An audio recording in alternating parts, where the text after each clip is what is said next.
जय हिंद सभी को मेरी तरफ से। उम्मीद करता हूं आप सब बेहतर होंगे और एक नए वीडियो में सभी स्टूडेंट्स का स्वागत है।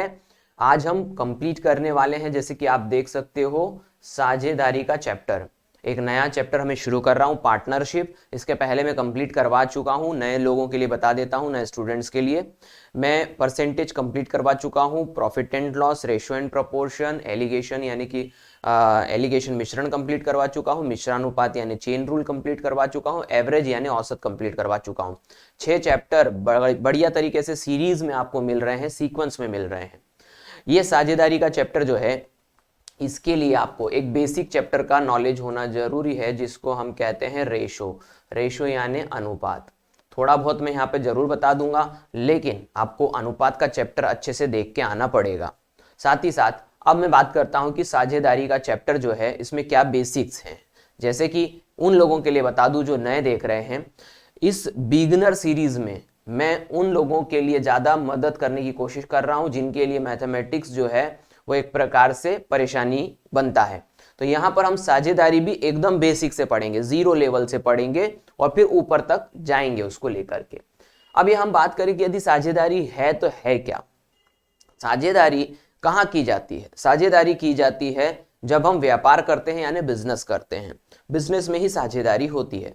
बिजनेस क्यों करते हैं, अब ये बात आती है। तो बिजनेस हम करते हैं प्रॉफिट कमाने के लिए। इसका मतलब कि यदि मैं सीधे कहूं कि साझेदारी क्यों की जाती है, तो आप कहेंगे सीधे प्रॉफिट कमाने के लिए, क्योंकि बिजनेस तो उसका ऑब्वियस रीजन है। इसका मतलब ये हो गया, साझेदारी हम प्रॉफिट कमाने के लिए करते हैं। और साझेदारी में एक से ज्यादा लोग होते हैं तभी तो साझेदारी कहलाएगी, यानी 2, 3, 4, 5।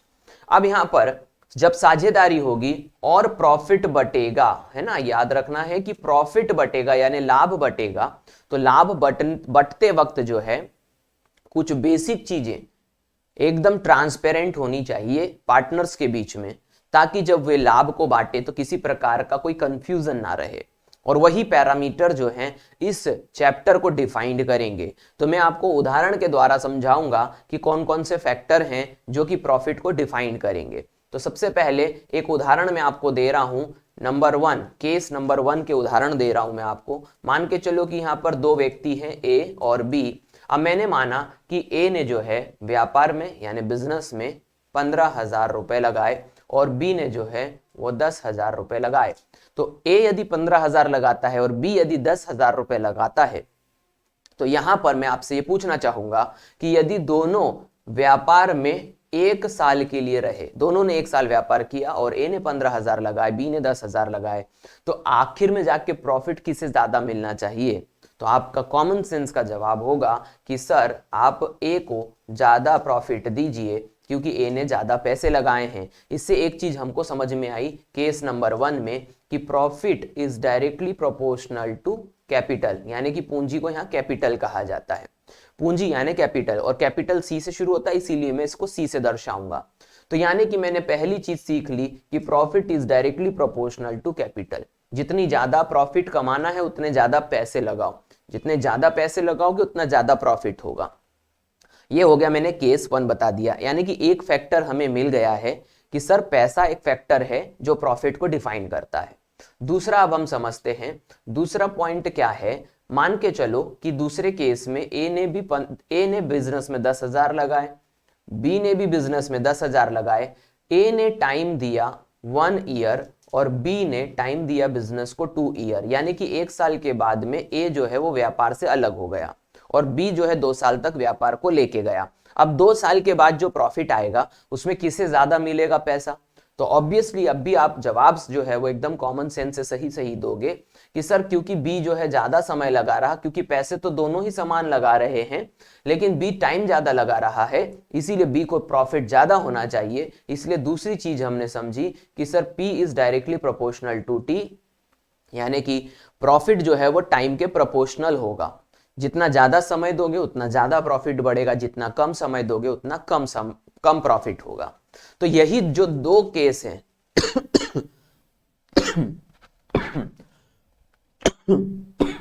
सॉरी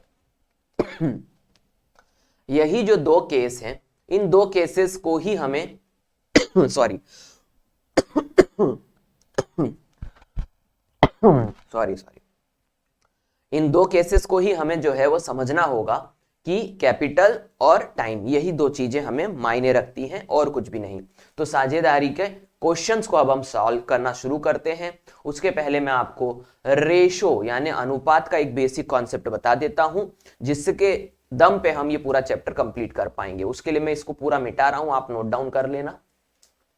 तो साझेदारी के लिए जैसे मैंने कहा कि आपको रेशो का थोड़ा बहुत नॉलेज होना चाहिए, तो मैं रेशो का नॉलेज आपको दे देता हूं जल्दी से। देखो, कोई भी दो नंबर्स आपको रेशो में दिए हुए हैं, मान के चलो 5 और 3, और उन्हीं दोनों रेशोस का आपको सम यानी कि योग दिया हुआ है 1600। तो मैंने एक कॉन्सेप्ट बताया है रेशो में, बस इतना सा ही बता करके मैं आगे बढ़ जाऊंगा। क्यों? क्योंकि आप रेशो का चैप्टर देखिए यदि कुछ भी नहीं देखा है, तो मैं सिर्फ आपको एक आइडिया दे रहा हूं।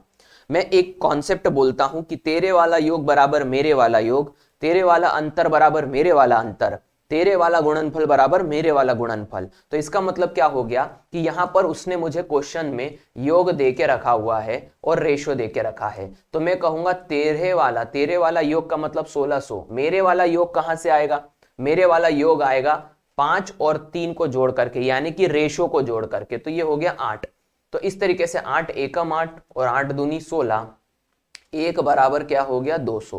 और यहां पर एक क्या है वो मैंने बेसिक कॉन्सेप्ट में अच्छे से समझा है। रेशो में एक का मतलब हो गया कि आपने यहां पर एक ऐसी नंबर निकाल ली जो कि सभी के लिए समान है, ए के लिए भी और बी के लिए भी। अब आप क्या करिए, देखिए ए का मान निकालना है, तो ए किस रेशो में है? 5 के रेशो में। तो आप 1 के साथ 5 का गुणा कर दो इधर 200 के साथ, तो ये हो जाएगा 1000। तो इसका मतलब कि ए का वैल्यू कितना आ गया है? 1000। इसी प्रकार से बी का वैल्यू यदि चाहिए, तो आपने कहा 1 बराबर 200, तो बी 3 के रेशो में है, तो 3 का गुणा करो, तो इधर 200 में 3 का गुणा करो तो 600 आएगा। बी का वैल्यू आ जाएगा 600, दोनों का योग हो जाएगा 1600। तो ये मैंने आपको रेशो का एक बेसिक कॉन्सेप्ट बता दिया। अब हम तेजी से आगे बढ़ सकते हैं और समझ सकते हैं कि क्वेश्चन कैसे होंगे। देखिए, केस नंबर 1 मैंने क्यों लिखा है? मैं हमेशा टाइप के हिसाब से आपको पढ़ा रहा हूं ताकि आपको सरलता मिले समझने में। अब हम इन्हें यहां पर सबसे पहले पहला क्वेश्चन पढ़ा है कि रमेश और गणेश यानी कि दो व्यक्ति हो गए। रमेश और गणेश ने एक व्यापार में 10,000 रुपए और 25,000 रुपए लगाए। एक वर्ष के खत्म होने पर उनके लाभों का अनुपात क्या होगा? अब देखो, आपको पूछा गया है प्रॉफिट का रेशो क्या होगा। तो यहां पर पहले तो हम ये समझ लेते हैं प्रॉफिट का रेशो किसके किसके बीच? पी आर और पी जी। आप बोलोगे सर ये क्या लिखा? देखो, आर रमेश के लिए और जी गणेश के लिए। बहुत सारे स्टूडेंट एक्स वाई लिखते हैं, 1 2 लिखते हैं और बाद में फिर कंफ्यूज होते रहते हैं कि मैंने जो है एक किसको माना था, 2 किसको माना था। तो आप कभी भी किन्हीं के नाम का जो है इनिशियल ले लोगे तो आपको समझ में आ जाएगा। अब आपसे प्रॉफिट का रेशो पूछा है। देखो, प्रॉफिट किस पे निर्भर करता है? मैंने पहले ही बता दिया, या तो सी पर यानी कैपिटल पे निर्भर करेगा, या तो टी पर टाइम पर निर्भर करेगा। अब यहां पर क्या कहा गया ये समझ लो। यहां पर कहा गया कि एक वर्ष के खत्म होने पर, यानी कि इसमें इनडायरेक्टली आपको यह बोला गया है कि टाइम दोनों के लिए कांस्टेंट है। और जब मैंने बताया था कि टाइम दोनों के लिए कांस्टेंट रहेगा तो प्रॉफिट सी यानी कैपिटल पे निर्भर करेगा। तो ध्यान देना है, यहां पर मैं आपको क्या बता रहा हूं कि प्रॉफिट का रेशो जो होगा वो यहां पर कैपिटल के रेशो के बराबर होगा। क्यों? क्योंकि प्रॉफिट जो है सिर्फ कैपिटल पे निर्भर कर रहा है। यानी पूंजी कितने लगाई? रमेश ने 10,000, तो आप ऊपर 10,000 लिख दोगे, नीचे 25,000 लिख दोगे क्योंकि गणेश ने 25,000 लगाए। अब सिर्फ आपको रेशो निकालना है, 3 0 से 3 0 कैंसिल, 5 दूनी 10 और 5 पचम 25, 2:5 इज द राइट आंसर। तो कहां पर दिख रहा है वो option? Option number B is the right answer. तो उम्मीद करता हूं कि आप मेरी बात को अब समझ गए होंगे। सिर्फ रेशो पूछा था और रेशो निर्भर कर रहा है प्रॉफिट का कैपिटल पे। आगे बढ़ते हैं, नेक्स्ट क्वेश्चन करते हैं। नेक्स्ट क्वेश्चन है ए बी ने एक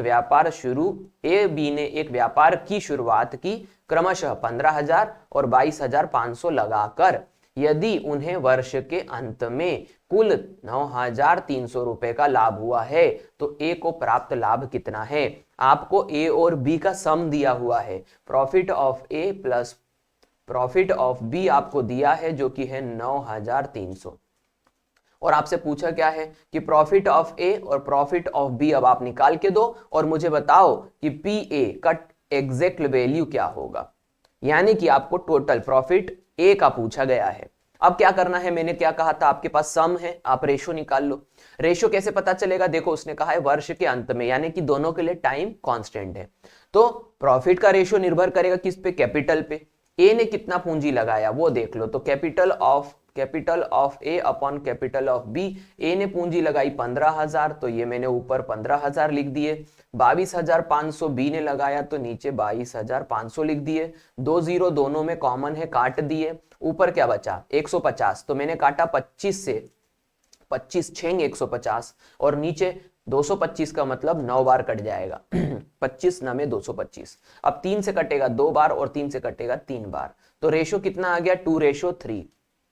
अब मैंने क्या कहा, ध्यान देना है, मैंने कहा कि जब भी आपके पास रेशो और जब भी आपके पास सम हो तो आप क्या करिए, तेरे वाला योग बराबर मेरे वाला योग। तो यहां पर तेरे वाला योग क्या दिया है 9300, मेरे वाला योग आ जाएगा 3 और 2 5। अब इसको हम कैंसिल कर देते हैं। कैंसिल कैसे करेंगे, 5 से कैंसिल करेंगे, 5 एकम 5, 5 एकम 5 बच गया, 4 5 8 40 बच गया 3, 5 6 30 और 1 0, तो 1 बराबर कितना आ गया है 1860। अब मैंने क्या कहा, आपको किसका प्रॉफिट चाहिए, ए का, और ए का रेशो किस रेशो में है 2 में, तो आप दोनों तरफ 2 का क्या कर दीजिए, गुणा कर दीजिए। तो ध्यान दो, अब इसको गुणा कैसे कर रहा हूं मैं वो देखो। 1860 का मतलब हो गया 1800 का डबल कर दो पहले, तो 18 दूनी 36 और 60 का डबल 100 है ना 80। तो यहां पर आंसर जो है वो देख लेते हैं ना, 8 दूनी 16। तो यहां पर पहले तो मैंने कैलकुलेशन सही करा, 8 5 एकम 5 बच गया 3 बच गया 4 5 8 40 बच गया 3 5 6, ठीक है। तो यहां पर ये 0 हो गया, यहां पर 8 आ गया, 7 6 और 1 7 आ गया, और ये हो गया 3, तो ये हो गया 3780 एग्जैक्टली। यहां पर ये प्रिंटिंग मिस्टेक हो गया है, 3780 इसका क्या हो जाएगा, आंसर आ जाएगा ऑप्शन ए 3780। उम्मीद करता हूं प्रोसेस समझ गए होंगे। क्या करना है, सिर्फ आपको रेशो से तेरे वाला योग बराबर मेरे वाला योग, एक का मान निकालो और दोनों तरफ वही गुणा करो जो उस व्यक्ति का रेशो है। तो ए का रेशो यहां पर 2 था, तो इस प्रकार से ये आंसर आएगा। आगे बढ़ते हैं, नेक्स्ट क्वेश्चन को हम समझते हैं, ठीक है। नेक्स्ट क्वेश्चन क्या है, ध्यान दीजिए। महेश व सुरेश ने एक व्यापार प्रारंभ किया, ठीक है। सुरेश ने महेश की तुलना में 8 गुना अधिक पूंजी लगाई। अब मेरी बात को समझना, यहां क्या कहा गया है कि यहां पर 2 लोगों ने पूंजी तो लगाई, लेकिन पूंजी राशि में नहीं दी गई है, कैसे दी गई है, अनुपात में। कैसे, इस लाइन को पकड़ना है, ये वाली लाइन, सुरेश ने महेश की तुलना में। तो मैंने कहा कि सर जो भी प्रॉफिट सुरेश का आएगा और जो भी प्रॉफिट महेश का आएगा, उनका रेशो जो बनेगा वो 8 और 1 का बनेगा। मतलब कैसे, सुरेश ने 8 रुपए लगाए और महेश ने 1 रुपए, ये इस लाइन का मतलब है। 8 गुना पैसे लगाने का मतलब ये है, तो प्रॉफिट भी उसी रेशो में बटेगा। आगे कहा गया यदि 1 वर्ष में कुल लाभ 63,000 रुपए हुआ है, मतलब दोनों का हमें सम दे के रखा हुआ है कि दोनों को टोटल मिलाकर के प्रॉफिट 63,000 हो रहा है, तो सुरेश को कितना मिलेगा, ये क्वेश्चन है। तो सुरेश को कितना मिलेगा देख लेते हैं भाई। तेरे वाला योग तो हो गया 63,000 है ना, बराबर मेरे वाला योग तो 8 और 1 9, 9 से काटोगे तो नामी 63, यानी कि 1 बराबर कितना आ गया है 7,000। अब आपसे पूछा किसका है, सुरेश का। सुरेश का रेशो क्या है 8, तो दोनों तरफ क्या कर दो 8 का गुणा कर दो। तो यहां पर 8 7 56, तो मेरे को लगता है कि आपको समझ में आ गया होगा। 56,000 इज द राइट आंसर। आगे बढ़ते हैं, नेक्स्ट क्वेश्चन देखते हैं। मैं आपको अलग अलग तरीकों के क्वेश्चन बता रहा हूं। मेघा तथा मनीषा ने एक ब्यूटी पार्लर खोलने के लिए क्रमशः 96,000 और 1,44,000 रुपए लगाए। यदि उन्हें 3 वर्ष के बाद कुल, ये कुल लिखा हुआ है, 1,35,000 का लाभ हुआ, तो मनीषा को मेघा से कितने रुपए अधिक मिले। अब यहां पर एक का नहीं पूछ रहे हैं, वो बोल रहा है कि एक व्यक्ति को दूसरे व्यक्ति से कितना ज्यादा मिला, मतलब डिफरेंस पूछ रहा है। अब क्या होगा, ध्यान दे देना, डिफरेंस वाले सवाल। तो पहली बात तो यहां पर हमको पता चल गया दोनों के लिए टाइम इक्वल है। क्यों, 3 वर्ष व्यापार चला है दोनों के लिए, तो टाइम कांस्टेंट होता है, तो प्रॉफिट निर्भर करता है कि कौन कितना पैसा लगा रहा है। मेघा और प्रॉफिट ऑफ मनीषा MAN लिख दिया मैंने, तो ऊपर मेघा है ना, MG लिख दिया मैंने, मेघा के लिए MG कर दिया। अब ऊपर मैंने पैसे रख दिए 96,000 क्योंकि मेघा ने उतने ही लगाए हैं। नीचे जो है मनीषा ने लगाए हैं 1,44,000, तो ये 3 जीरो। अब मैं क्या कर रहा हूं, पहले तो यहाँ काट दे रहा हूं, तो ये 3 जीरो से 3 जीरो कैंसिल हो गए। 16 का पहाड़ा लोगे तो 16 6 96 और 16 9 144। उसके बाद में 3 से काटोगे तो 2 बार और 3 से काटोगे तो 3 बार, तो ये रेशो एग्जैक्टली आ जाएगा 2:3। आगे बढ़ते हैं, टोटल लाभ कितना हुआ, 1,35,000 रुपए। तो अब हम क्या करने वाले हैं भाई, यहां पर तो आप एक काम कर लो, सबसे पहले तेरे वाला योग बराबर मेरे वाला योग, तो 1,35 जो है वो योग आ गया है, इज इक्वल्स टू करके आप 3 2 5 रख दोगे। अब इसको सॉल्व कर लो, 5 एकम 5, 5 दूनी 10, इसके बाद में बच गया 3 यहां पर, तो 5 7 35, तो कितना आ गया 27,000। एक बराबर क्या हो गया 27,000, 27,000 आ गया है। आपसे क्या पूछा, मनीषा को मेघा से कितने रुपए अधिक मिले। अब ध्यान देने वाली बात यह है, आपको एक बराबर 27,000 रुपए मिल गया है ना, तो एक बराबर यदि, आगे जाओ बेटा, है ना, एक बराबर 27,000 रुपए यदि मिल गया है, तो यहां पर जो है हम मल्टीप्लाई करेंगे किस चीज का, एक बराबर 27,000 रुपए, तो मनीषा को मेघा से कितने रुपए अधिक मिले। आपको डिफरेंस पूछ रहा है तो आप कुछ भी मत करो, सिंपल सी बात है, इस अनुपात का डिफरेंस निकाल लो। तो यहां पर आप देखोगे 3 में से 2 गया तो कितना बचा, एक बराबर कितना हो गया 27,000 रुपए। सिंपल सी बात है। क्या कहा मैंने, थोड़ा सा डिस्टर्बेंस आ गया था उसके लिए माफी चाहता हूं। मैंने क्या कहा कि आपको यदि डिफरेंस पूछ रहा है तो रेशियो का डिफरेंस निकाल लो। रेशियो एंड प्रोपोर्शन में मैं अच्छे से समझा के आया हूं। तो ये हो गया एक बराबर 27,000 रुपए। उम्मीद करता हूं कि आप समझ गए होंगे। 27,000 कहीं दिख रहा है क्या, option A is the right answer. Next question, A तथा बी एक व्यापार में क्रमशः 10,000 और 18,000 लगाते हैं, तो वर्ष के अंत में उन्हें 4,200 रुपए का लाभ होता है। भाई सिंपल सी बात बोली गई, ए 10,000 लगा रहा है, बी 18,000 रुपए लगा रहा है, और वर्ष के अंत में यानी कि दोनों के लिए टाइम क्या हो गया, कांस्टेंट हो गया, और 4,200 रुपए का टोटल क्या हुआ है, लाभ हुआ है। तो ए को बी से कितने प्रतिशत अधिक लाभ मिला है। बहुत शानदार क्वेश्चन बता रहा हूं, ध्यान देना। यहां पर पहले तो आप क्या निकाल लो, प्रॉफिट ऑफ ए और profit of B is equals to 10 और ये हो गया 18। क्यों आपने 10 और 18 रखा, ये भी समझ लो। देखो ऊपर 10,000 में 3 शून्य कॉमन है और 18,000 में भी 3 शून्य कॉमन है। अब मैं हमेशा राशियों को इस हिसाब से रखूंगा कि जबरदस्ती में शून्य नहीं लगाऊंगा। तो मैंने क्या कहा आपको समझ में आ गया होगा, मैंने जीरो से जीरो क्या कर दिए हैं, कैंसिल कर दिए हैं। अब इसके बाद में मैं आगे बढ़ जाता हूं। वर्ष के अंत में उन्हें कुल 4,200 रुपए का क्या मिला है, लाभ मिला है। ठीक है, तो यहां पर मुझे प्रॉफिट ऑफ ए और प्रॉफिट ऑफ बी दिया हुआ है टोटल 4,200 रुपए। बी को ए से कितने प्रतिशत, देखो प्रश्न किस पे बना है, प्रतिशत यानी परसेंटेज पे। अब मैं आपको जो बताऊंगा ना उसमें आपका दिमाग ही खुल जाएगा कि आंसर कैसे आया है। मैंने तो यहां पर पहले काट दिया, 2 से ये 5 बार और ये 2 से टोटल काटा कितनी बार, 9 बार, तो ये हो गया 5/9। ठीक है, तो पहला तो आपको रेशो मिल गया। अब आपको पूछा है प्रतिशत, मैंने परसेंटेज कैसे निकालना है, ध्यान देना। बी को ए से कितने परसेंटेज ज्यादा मिलते हैं, मैंने परसेंटेज पढ़ाया था आपको, सीधे मैंने कहा था जब भी अधिक पे प्रश्न आए तो दोनों रेशोस को क्या कर देना, घटा देना ऊपर, तो ये आ जाएगा ऊपर 4। किससे पूछा ये देख लो, तो ए से, किससे, ए से, और ए किस रेशो में, 5 के रेशो में, तो नीचे 5 रख दो और गुणा में आ गया 100। इसका मतलब कि आंसर आ जाएगा 4/5, मैंने परसेंटेज में पढ़ा चुका हूं 80%। आंसर कितना आया, 80%। ऑप्शन नंबर कहां पर दिख रहा है, बी पर आंसर दिख रहा है। Option B is the right answer. कैसे आया ये तर्क समझा दिया मैंने आपको, परसेंटेज के कॉन्सेप्ट से सीधे आंसर आ गया। तो बोले सर इसमें ए का हिस्सा और बी का हिस्सा तो निकालना ही नहीं पड़ा, फिर कैसे ये हो पाएगा। तो मैं आपको तर्क समझा देता हूं, यदि आप ए और बी का हिस्सा निकालोगे भी तो भी यही आंसर आएगा, क्योंकि मैं 80% तो ला चुका हूं सिर्फ रेशो से। क्या करा मैंने, ध्यान देना। अब मैं बेसिक भी पढ़ा देता हूं, आपको पूरा समझाता हूं। उसके लिए मैं थोड़ा सा इधर जगह ले लेता हूं। ओके, अब देखो प्रश्न में, हाँ प्रश्न में आपको कहा क्या है, पहले तो ये समझ लीजिए। प्रश्न में आपको ये कहा गया कि यहाँ पर ए और बी का सम दिया हुआ है और बी को ए से कितने प्रतिशत अधिक लाभ की राशि मिली है। तो पहले आप राशि निकालोगे, चलो ठीक है निकाल लेते हैं।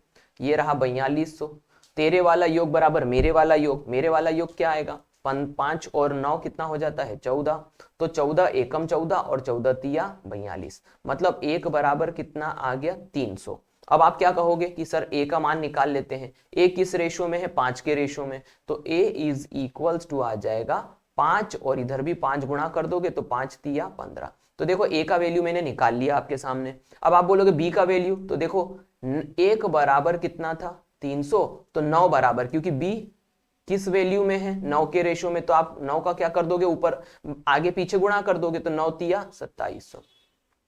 अभी जो मैंने किया है वो आप समझ गए होंगे, मैंने ए और बी का क्या निकाल लिया रेशो निकाल मतलब मान निकाल लिया। यदि मैंने ए और बी का मान निकाल लिया तो परसेंटेज का कॉन्सेप्ट क्या कहता है, परसेंटेज का कॉन्सेप्ट कहता है कि यदि आपको अधिक और कम प्रतिशत निकालना है तो आप अंतर की तुलना करोगे, किससे तुलना, थोड़ा सा राइटिंग का समझ लेना, बाकी मैं मल्टीप्लाई और जो भी बोल रहा हूं उसको अंतर समझाऊंगा। ऊपर हम करेंगे डिफरेंस और नीचे करेंगे किससे तुलना, यानी कि हमको प्रश्न में बोला जाएगा आपको किससे तुलना करनी है उस डिफरेंस की। तो यहां पर अब मैं आपको फिर से क्वेश्चन भी पढ़ाऊंगा और अंतर भी बताऊंगा। यहां पर अंतर किसके बीच निकालना है, तो बोले सर ए और बी के बीच में निकालना है। तो ए और बी के बीच में अंतर कैसे आएगा, 2700 और 1500 का घटा दो अंतर, तो यहां पर कितना आ जाएगा, ये 2 बच गया और यहां पर कितना बच जाएगा 1, तो यहां पर डिफरेंस कितना आ गया 1200। इसके बाद में किससे तुलना करनी है, तो भाई ऊपर प्रश्न पढ़ लेते हैं, बता देता हूं कि किससे तुलना करनी है। तो यहां पर जो है तुलना करनी है ए से, ये देखो ये लिखा हुआ है, ये साफ साफ लिखा हुआ है बी को ए से कितने ज्यादा मिलते हैं, तो यहां पर ए से तुलना हो रही है, तो ए नीचे आ जाएगा और ए क्या राशि है वो भी समझ लो। देखो ए क्या है 1500, ये देखो ए की वैल्यू कितनी निकाली थी 1500, तो मैंने ऊपर 1200 रखा नीचे 1500 रखा और गुणा कर दिया किससे 100 से, ये परसेंटेज का कॉन्सेप्ट। ये 2 जीरो से 2 जीरो कैंसिल हो गए, ये 3 से कैंसिल हो जाएगा 4 बार, ये 3 से कैंसिल हो जाएगा 5 बार, तो 4/5 गुणा में 100। तो बोले सर पहले ही तो आप 4/5 निकाल के ला चुके थे। तो यही मैं आपको समझा रहा था कि जब भी आपको रेशो दिया हो और जब भी आपको परसेंटेज पे क्वेश्चन आए तो सीधे रेशो को ही नंबर मान लेना। क्यों, क्योंकि परसेंटेज भी एक प्रकार का रेशो है, ये मैंने आपको बता दिया, परसेंटेज भी एक प्रकार का क्या है रेशो है। ओके, तो यहां पर 80% क्या आ जाएगा आंसर आ जाएगा, ये मैंने डिफरेंस आपको दिखा दिया, बेसिक भी समझा दिया, कॉन्सेप्ट भी समझा दिया। नेक्स्ट क्वेश्चन देखते हैं। नेक्स्ट क्वेश्चन है कि प्रकाश, सुनील तथा अनिल ने संयुक्त रूप से 11 लाख रुपए, 16.5 लाख रुपए, 8.25 लाख रुपए निवेश से एक व्यापार आरंभ किया। 3 वर्ष के अंत में उनके द्वारा कमाया गया लाभ 19.5 लाख रुपए था। तो इस लाभ में अनिल का भाग 50%, अनिल का 50% भाग कितना होगा। यानी कि आपको पूछा तो है कि अनिल का हिस्सा निकालो, लेकिन पूरा नहीं 50% निकाल के बताओ। अब इस क्वेश्चन के लिए सबसे पहले आप अनिल का पूरा हिस्सा निकालो, 50% हम बाद में करेंगे। अब यहां पर आ गए हैं 3 लोग, इसीलिए मैं लिखने का तरीका बदल रहा हूं।